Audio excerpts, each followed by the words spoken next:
Welcome to the Lights on Data show, everyone. This is George and Diana, and we're welcoming you here every week. This week, George has a hoarse voice, so it's going to be me doing all the talking. Finally, I have the microphone. No, I'm just joking.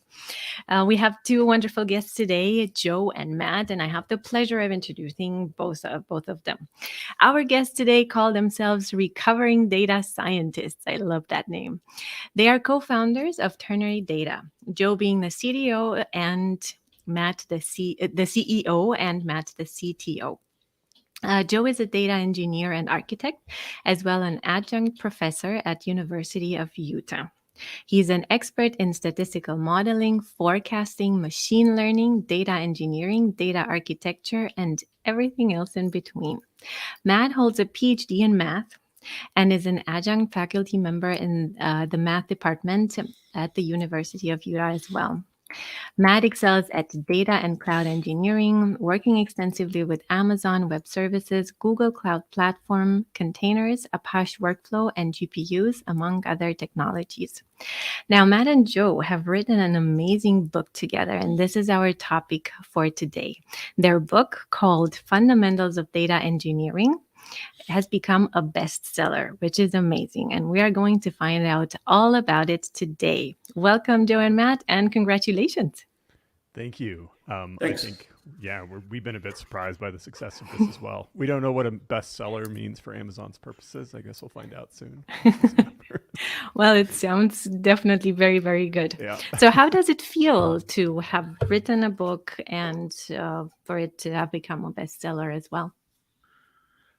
It's kind of surreal still, but I'll take it. I mean, it's better than spending a lot of time on a book and it doesn't do anything. So, but I think, it definitely hit the market at the right time, right place, right time. This is feedback we got from quite a few authors in particular, that it was just, in a lot of cases, it's all about timing, and this one just seemed to hit it just right. So what do you think, Matt? Yeah, it's been pretty surprising. Maybe that's how it feels. It feels kind of disorienting in a way. Like Joe said, it was kind of exciting to be at the right place and the right time to do this at a time when people are getting very excited about data engineering. Being able to give career guidance and business guidance was just a really great opportunity. And thank you again for giving away 3 copies of your book to our audience members. Just use hashtag data in the comments if you're watching this live for a chance to win one of these 3 copies. That's awesome. Thank you. Thank you very much for sharing that. So how did you come, how did you come to the idea of writing this book? You want to take that one? Yeah, I mean, someone suggested to us that it might be a good time to write a book. And we looked around at some publishers, and we talked to O'Reilly about this concept. And in particular, I'm just going to give Jess Haberman a shout out. She's now at Anaconda, but at the time she was acquisition editor at O'Reilly. And she was excited about the concept, but also a little bit nervous about it, because she's like, this is so vast. Like, how can you possibly write a book like this? But we managed to come up with a concept that she was excited about and O'Reilly was excited about, and we just went from there. Yeah, it was kind of maybe our pandemic book. So everyone had to pick up a crazy hobby, and maybe this was it Or for a us. puppy. But I got one of those too. So, Yeah. but yeah, no, I think it was also, I think, a recognition. I think Matt and I had always wanted to write a book like this. And I think the issue was sort of pushed onto us, or at least when the opportunity arose, we're just like, yeah, I guess we're either going to do this or we're not. It's kind of the bottom line, and so we just had to commit and get to it. And so we got to it for a year and a half or something like that. So it's but trying to run a business while doing this stuff, I don't recommend that for your health. I think like chain smoking like continuously every 5 minutes would probably be healthier for you than this. But anyway, here we are. So I know it's pretty cool that you're releasing certain chapters initially, and you're getting some feedback, and it seemed an iterative process that you're going with. Yeah, and we had a lot of great technical reviewers. Like a lot of people pitched in. So if you look at the acknowledgments in front, we have our like official technical reviewers and other people who like looked at the manuscript early and gave us feedback and overall concepts. And I feel like this was in some ways what we were doing was like consolidating a lot of ideas that were out there in the community. And of course, a lot of Joe's ideas and my ideas are in there too. But we couldn't have done this without like the whole data engineering community, basically, and like contributing through things like Medium posts and blog posts and podcasts.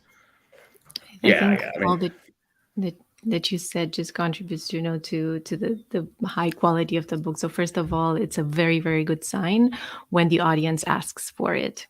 So that is the first good sign. So it just didn't come up with the idea yourself. It was like the people asked for it, and you were the right persons to the right authors for it. So I think that's the first amazing sign. And given that it's a joint effort, I think it's really, really good. Mm-hmm.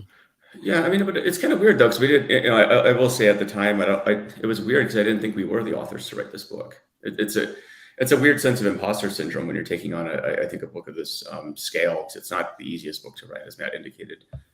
You know, O'Reilly was like, "You guys are like probably clinically insane for wanting to do this as the first book, especially." And we're like, I mean, I only got like 2 brain cells left, so you know, let's roll the dice on this one. Yeah, live an exciting youth. So you know, but but yeah. So I mean, it was definitely hard, you know, to write this, and there were definitely times I think Matt and I were both like, I mean, are we the guys to do this? But it was. But I guess we were, so we did it. So yeah, it's humbling. Yeah, I mean, over 400 pages. In terms of the audience, I feel it's for those that want to get into data engineering, those that want to learn more about data engineering, but even current data engineers, because the job itself changed over the years too.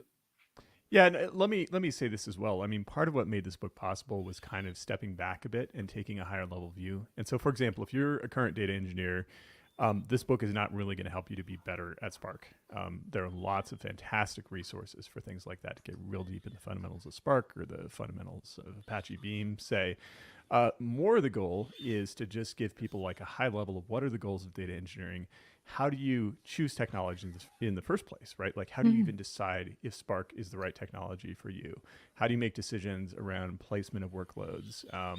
We even get into things like FinOps a bit, although we kind of like punt that a bit and say, go read the FinOps book, but learn about FinOps, right? To think about data. Mm-hmm. Yeah, it's interesting seeing the subjects people are excited about too, because I was talking to a guy the other day, and he's like, "Oh my gosh, you mentioned FinOps. This is so cool." You know, he's a VP at one of the bigger you know, data technology companies and stuff like that. So it's interesting just seeing what people pick up on. Yeah, so I guess it's only getting started. So I'm very curious how this what ends up sticking out. You know, maybe a year in. So. Right.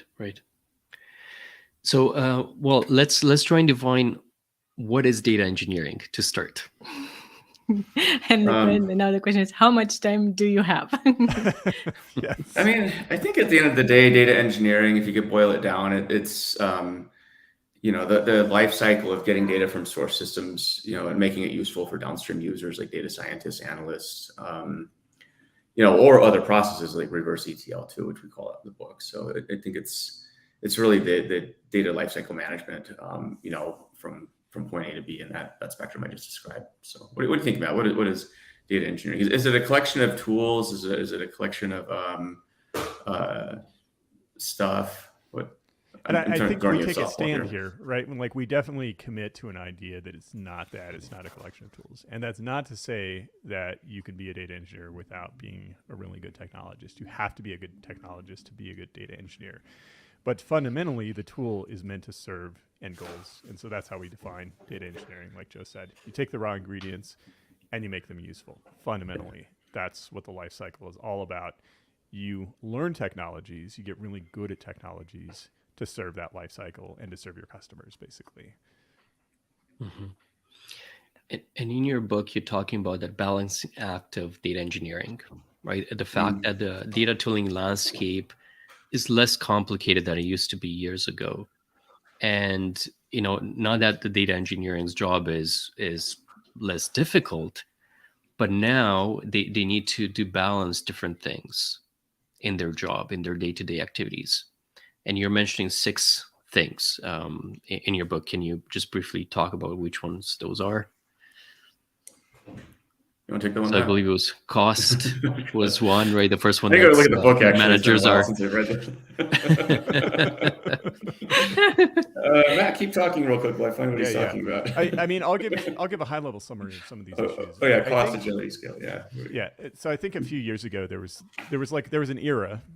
I'll call it maybe the big data era or something, where there was a lot of ceremony around data, right? And so the technology itself became the focus. And so just like you were saying, George, we feel like it's not that you're always going to use managed services, but quite often it makes sense to use managed services because you can deliver value quickly.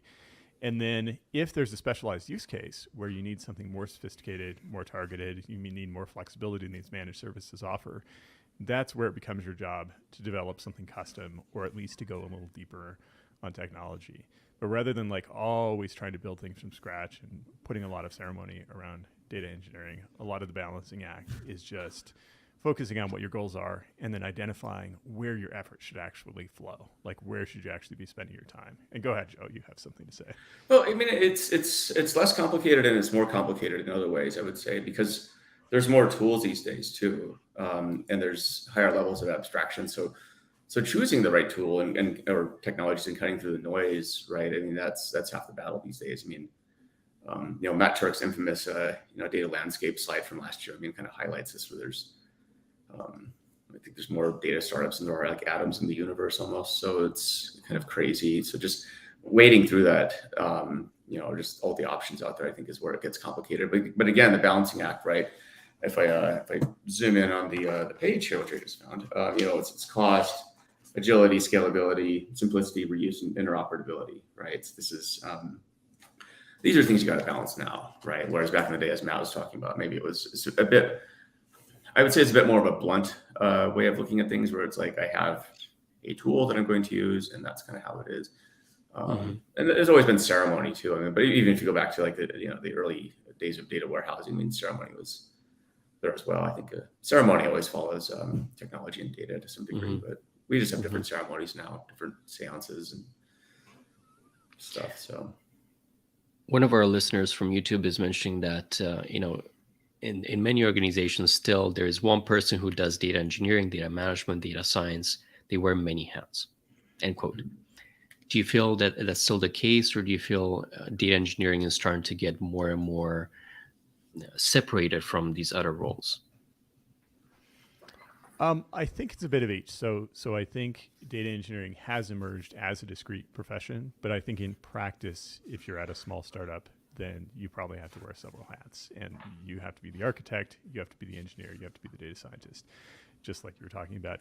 And I think that's actually where this balancing act becomes even more important, right? So if I'm at Google, then I, as a data engineer, can focus on like one tiny piece of one stack and just get very, very specialized. If I'm at a startup with 5 people, then I probably just want to buy a lot of things off the shelf and get things done quickly, right? And not try the latest technologies, just use things that are tried and true, use the simplest possible solutions just to deliver quickly and maximize my time.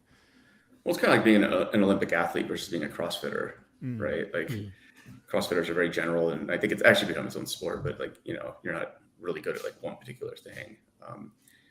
And I also think too, I was doing the numbers last week, actually, and it's interesting. I think it's an average of like 5 data scientists or analysts to 1 data engineer, I think is the common stat right now.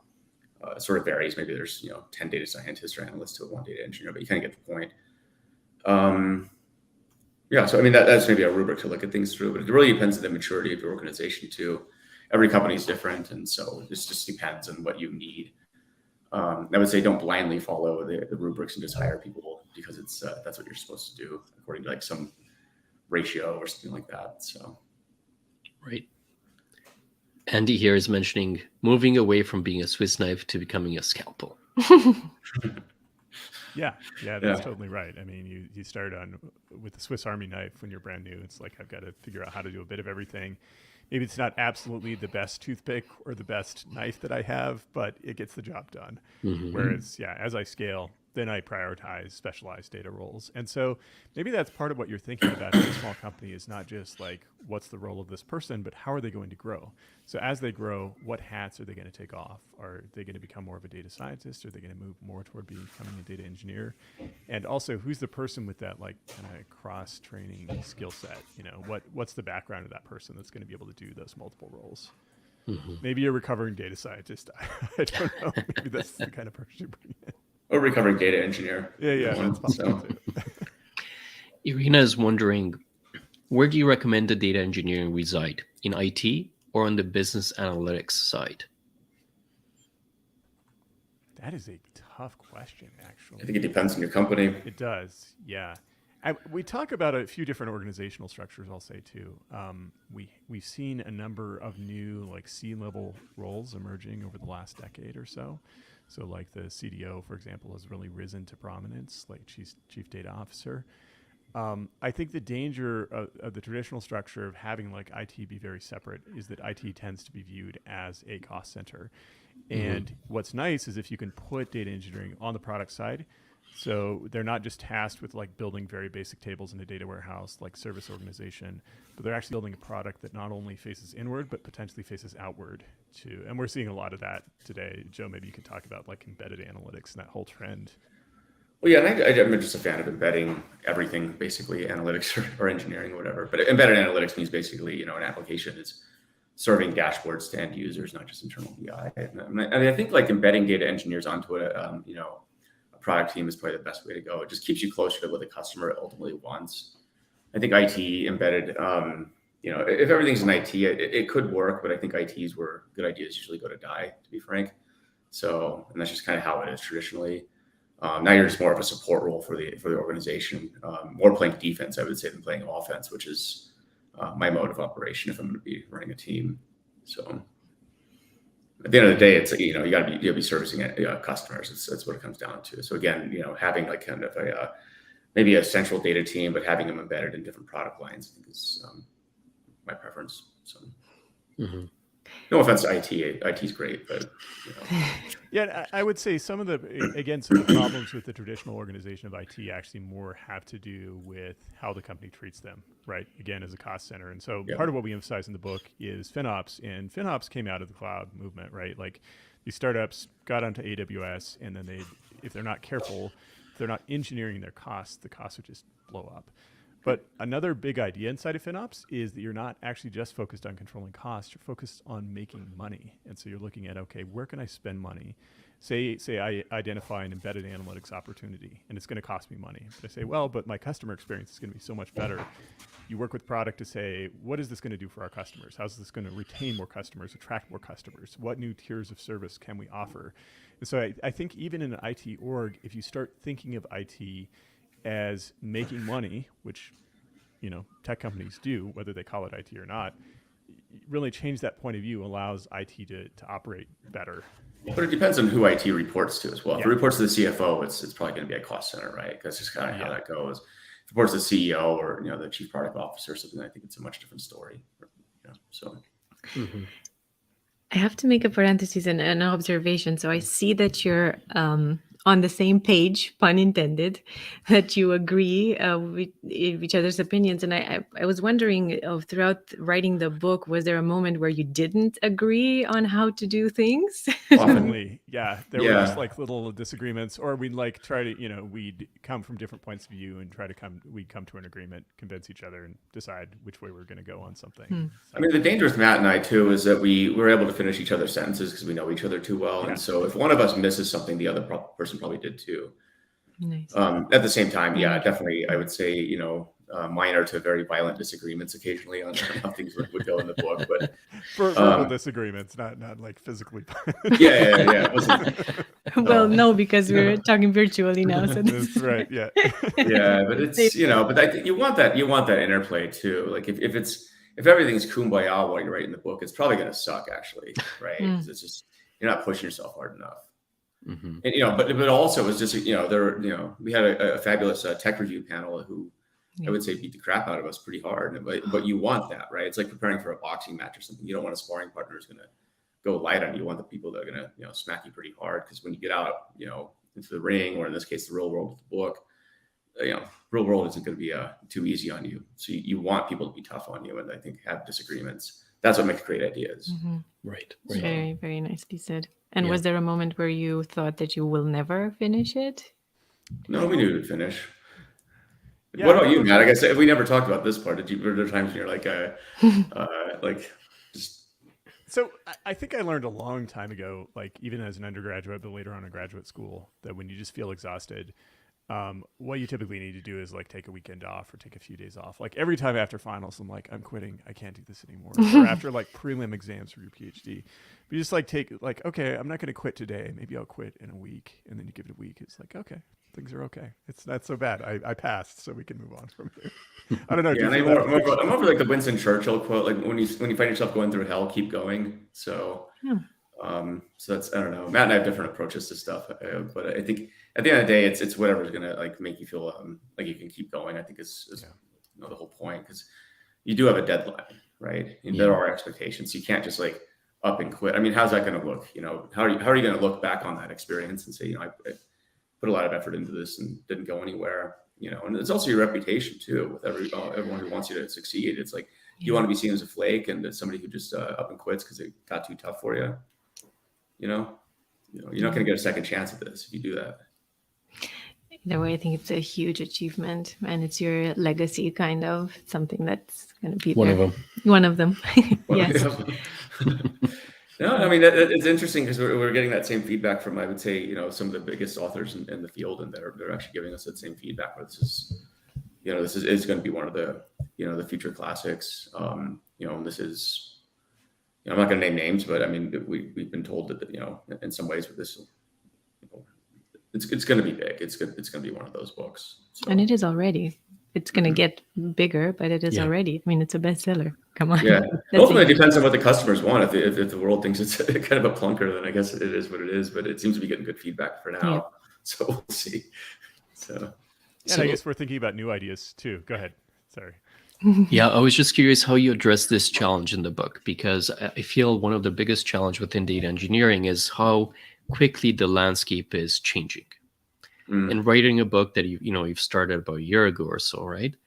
How would you manage that to make sure that whoever is reading it is still relevant by the time it comes out?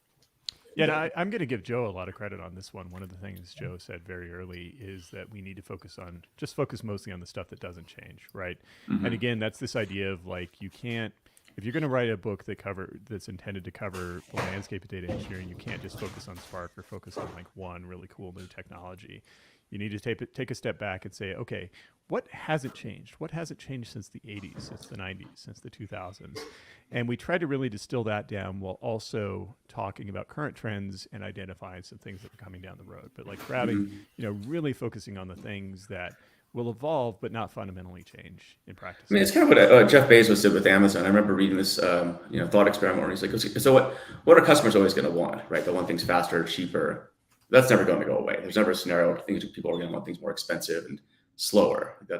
So if you take that same approach with a book and understand like what's not going to change, I think it's hard, but it's a clarifying exercise. So because a lot of things change, but a lot of it's noise. So.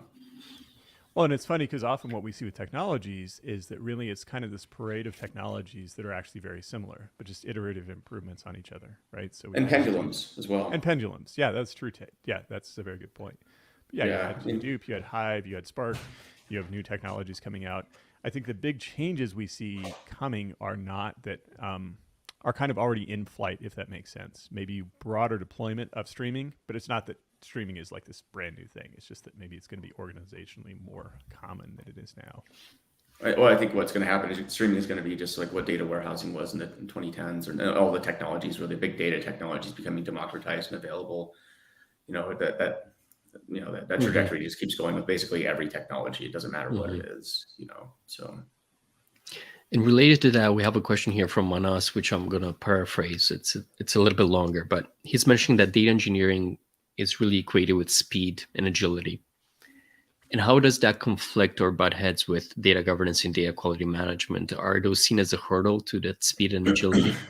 I would love your perspective on this, actually, because you're the data governance guru. What do you see? I knew you were gonna just hit it right back. Yeah, I was kind of expecting. It's what I do best. I just really good at following things back. So passing the buck. So yeah, I agree. It does butt heads with the, let's say, the traditional old school data governance, which used to be a little bit more bureaucratic. And but it really depends how you're setting everything up, right? If you need to, sign all those paperworks before you can do something. And I feel nowadays there's you can actually embed data governance principles in all these other areas that you do. You don't necessarily need to have the central office that you need to go everything through. Maybe you have one that kind of creates some of the high level standards and everything, but then everybody can still govern themselves at a more unit level or product level, still following those best practices that are put together initially. So I think it can become more agile, more quick to react, and is able to play nicely with data engineering as well. For sure. Data management and governance are one of these things we call undercurrents, and it just undercuts the entire data engineering lifecycle. So we think it's one of these things where data engineers just need to know data governance and management and just practice it. It's not like you need a giant committee, governance board. I mean, that's where I think data governance fell short in the old days. Was it's governance. You need the the ceremonial committee and stuff, and it's just nobody operates like that anymore. At least companies move fast, and you can't have that bottleneck. And really, it does come down to, I would say, practitioners just knowing these concepts and just doing it, right? Like it doesn't, I don't need the committee. I can just do it myself. Just, it's GovOps or something, I guess, would be maybe a new, I don't know if it's new, but a way of looking at it. Just, I think embracing decentralization and democratization of these practices.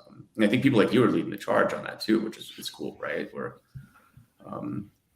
just like I said, the word governance scares people to death. But I think it's more of a change in the perception of that practice. And I think, like I said, people like you are doing an amazing job at that. So, thank you. No, I mean, it's an important thing. It shouldn't be overlooked and pushed aside. Yes, it can be improved, of course, but I think it's, like you said, it's fundamental to anything that we do with data. Mm-hmm. Yeah, I mean, it's actually a central theme of the book. What we call this enterprisey data engineering, and we actually talk about the history. So 80s, 90s, data gets really big, data warehousing. Like you're saying, George, you have this very central, it's almost like dealing with the central committee of the Communist Party or something. Like everything is managed by committees. And then in the big data era, no one wants to do data governance anymore. That's not cool. Throw it all out. Just throw your data in the lake. And then what we're seeing as a trend is this is all coming back, but in this new iteration of more decentralization, more collaboration, less central control, but more, distributed responsibility. Well, yeah, and it's a pendulum swing again. Yeah. And we're looking at one of these comments here from YouTube. Decentralization doesn't mean no principles, though. But that's absolutely right. I mean, we're not saying discard principles. There's always principles. Decentralization without principles is just anarchy. So, which is cool too, but it has time and place. And one of our architecture principles that kind of overlaps with this is that architecture is leadership. So in other words, as an architect or as a data governance expert, your job is not to lead in the sense of just giving everyone orders, but to lead in the sense of setting standards and holding people accountable. Lead from the front. Yeah. Well, let's talk about, if anybody wants to get into data engineering, what's your advice to them? Read our book. Of course. Buy our new course coming out. No, I'm joking. Not really, but you can do those things too. Tell me about the course. So is that based on the book?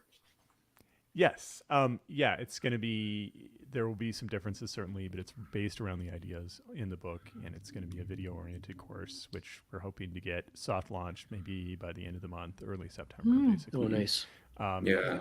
We're still deciding what the exact model will be, if it will be kind of like freemium, where the first lessons will be accessible for free as kind of a sampling. We're working through those details, but we've recorded a lot of footage, and we're in the process of doing more of that, and then just kind of doing iterations, right? Just like we did with the book, where look back and say, well, there's kind of a gap here, like people are going to need more clarification, or let's re-record this section or change this visual over here. But But I think if you were to not buy our book or course and you want to get into data engineering, let's do that thought experiment real quick. So, I mean, there's a lot of good resources out there. I'd say find a problem you're trying to interest you and try and solve that. Just like if you wanted to get into data science or data governance or whatever, right? It's like, find something that interests you and captivates you. That's what's going to keep your attention. I would say going through the rote exercises of here's what you need to know to be a data scientist, and taking that to be a data engineer probably isn't the best way. I've seen more people just fail at that approach. You got to find something that really interests you at the end of the day and just build that. Somebody says we could build a data, create a data set, a data mart. I mean, that's certainly one way of doing it, but maybe, get Kafka and build a stream or something, right? I mean, but keep in mind, the life cycle too, get context. Don't just think it's a bunch of tools, because then you'll just be a tool, but Yeah, and we've seen this trend of like resume stacking and job requirement stacking over the last several years, where you have these job resume-driven development. Yeah, and on the other side, like just these job recs with like 50 technologies. Oh god, yeah, these no one job knows. descriptions. Yeah. No single person knows all these technologies, right? And what we're seeing a lot on LinkedIn too is like people giving each other advice, like, oh, if you want to be a data engineer, get really good at Spark. Oh no, go get really good at Apache Beam or Flink or whatever. And I think I actually posted about this the other day. Fundamentally, it's like Joe was saying, you want to get exposure to a lot of tools, but also you just want to get kind of overall intuition and understand the life cycle. And so kind of sample tools from the different phases of the life cycle, understand SQL, understand some other technologies enough so that a potential employer can say, all right, this person doesn't have exactly the tool set skills that we use, but it's a start. It's close enough that we can bring them in and train them. But also know how to solve problems. So at the end of the day, that's what yes. you're paid to do. You're not paid to like monkey around with tools. You're paid to use those tools Yes. to solve a problem. But that's like any job, really. So it's like you're going to get good at using a screwdriver and stuff, but it doesn't really you're not going to put that in your resume. It's like I built a house or something like that. That's more important if you're like a carpenter, right? Not like I know how to use a saw. It's like, wow, that's cool. Regarding the book, I still have a few questions. So again, who is the book for? Everybody. Just kidding. So it's there's kind of two spectrums to this. I think it's obviously practitioners, data engineers, I think would benefit greatly from this because there hasn't been a consolidation of practices that have been described yet. One of my friends, shout out to John King. He was, I think, the fourth, user of Hadoop in production way back in the day. Like, he's a data engineer's data engineer. Like he's a G. He read the book and he's like, oh my God, there's like so much to know. It's crazy how much there's to know as a data engineer. So if he's humbled by that, right? We've had other people too, read the book. It's very experienced. I would say some of the top data engineers on the planet have read this and they said, yeah, I came away learning something new. So that's cool to see. Yeah. On the other side, it's people who want to learn data engineering. So software engineers, data scientists, analysts, and so forth. Product managers is another one we're seeing a lot of interest from, which I thought was a bit surprising. But lay people, my wife is reading it right now, and she seems to understand what we're talking about. So it's cool. Anyone else? Yeah, I feel like it's written in such a way. Again, there's not this like really low-level technology focus. It's certainly a technical book, but it's more about teaching you how to use tools in a larger context. And so I think anyone whose job relates to data engineering can potentially find some value in this book. And that includes people, like Joe was saying, on the business side who are doing, say, product, but need a data engineering team and need to build a data engineering team and work with them. Data teams even in the book too. Yeah, great answer. Yeah. I would say even on my side, on the data governance piece, data stewards would have quite a bit of interest and benefit from it to see, what it entails and understand the data engineering needs a lot better and see how they could improve the data stewardship practices and data governance overall. Yeah. Yep. That's awesome. And you mentioned, Joe, that what has never been done before is like this consolidation of all these things that are in your book. What else sets your book apart? So why should people read it? Because it's amazing. No, it's it is. I'm sure it is. I think in all seriousness, I think it's a comprehensive book. Like I don't think I've ever seen a book that's been this comprehensive and lays out the field like it does. And it's not, not us like, patting ourselves on the back. It's just saying like it is. So Matt, why would you buy the book? I think part of it, I think what we achieved is kind of creating this roadmap. Like to become a good data engineer or a good product manager or good CDO, you need to go like read, tens of thousands of pages, probably something insane. But hopefully this is a good starting point to like kind of get a feel for how things. Well, the feedback we're getting is like universities want to use this as their standard text now for data engineering because it's becoming a discipline that's taught at schools.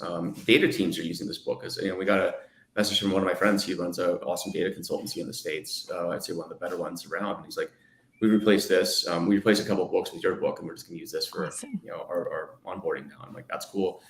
We're starting to see this a lot. Companies are using our book as like the standard text. So That's amazing. yeah. Wow. You're getting a lot of kudos for the books already. And Lai had a question, and she already purchased your book. She mentioned that earlier. Thanks, Lai.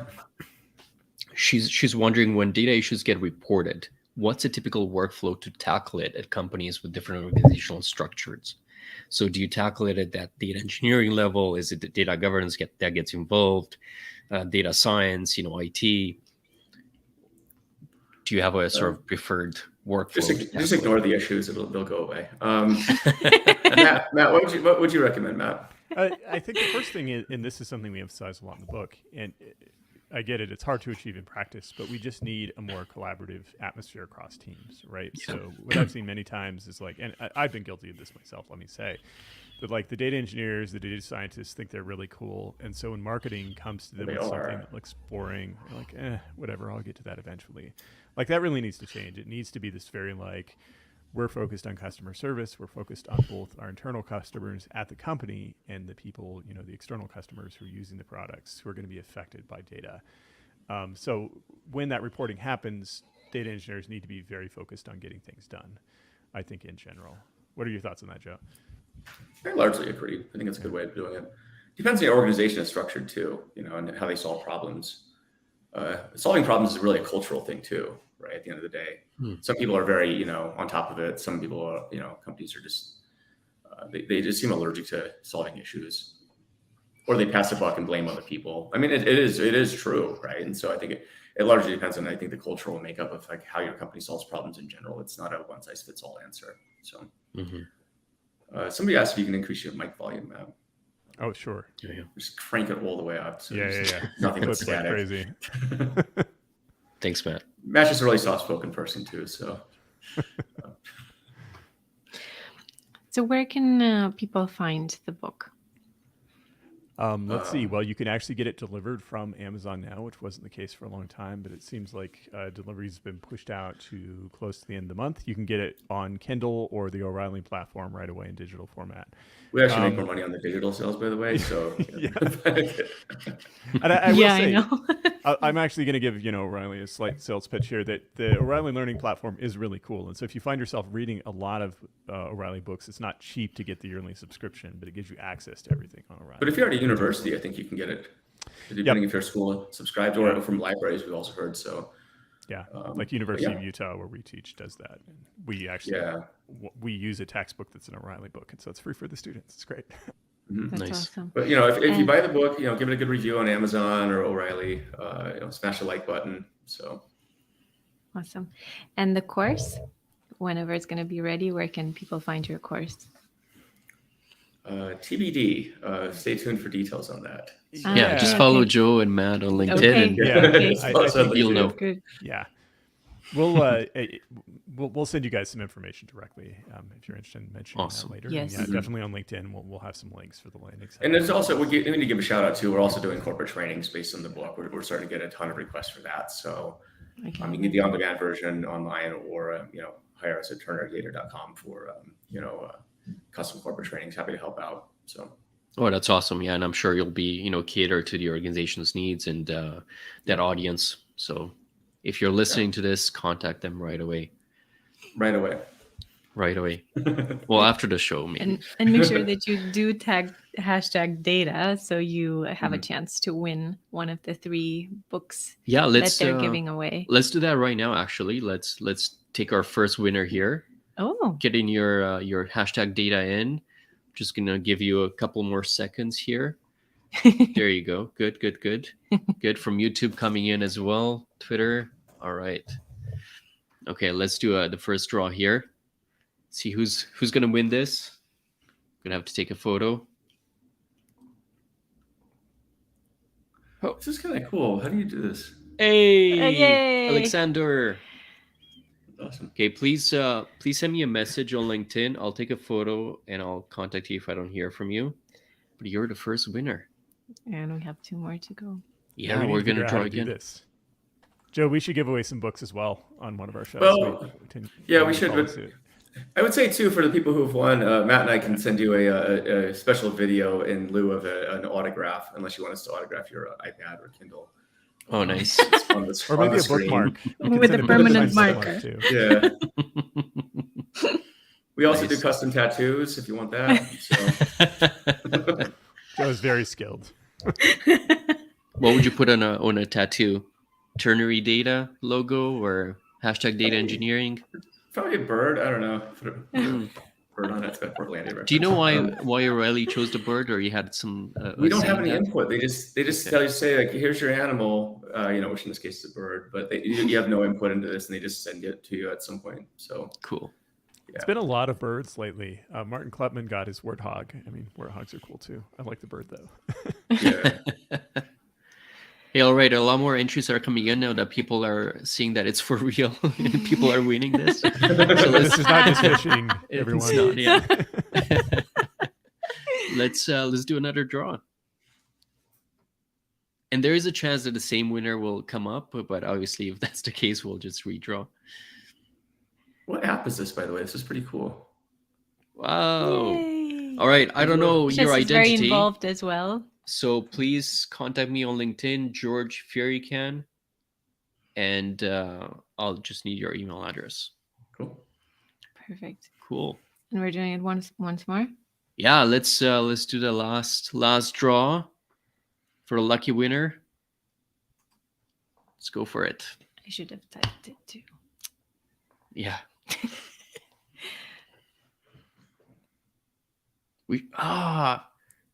All right. Congratulations. Nice. Sushmita. that's Sushmita, awesome. congratulations. I'll take a photo just in case, but please send me a message on LinkedIn. So congratulations to all the winners. And thank you so much, guys, for offering the 3 free copies Of course. for these lovely people. And congratulations for writing such an amazing book. Yes. Thank you. That's a huge achievement. And I think things are only starting to buzz around the book. Feels like it. And Yeah, thanks for having us on. looking forward to that course too. Yeah, for sure. Coming soon. Coming Yes. soon.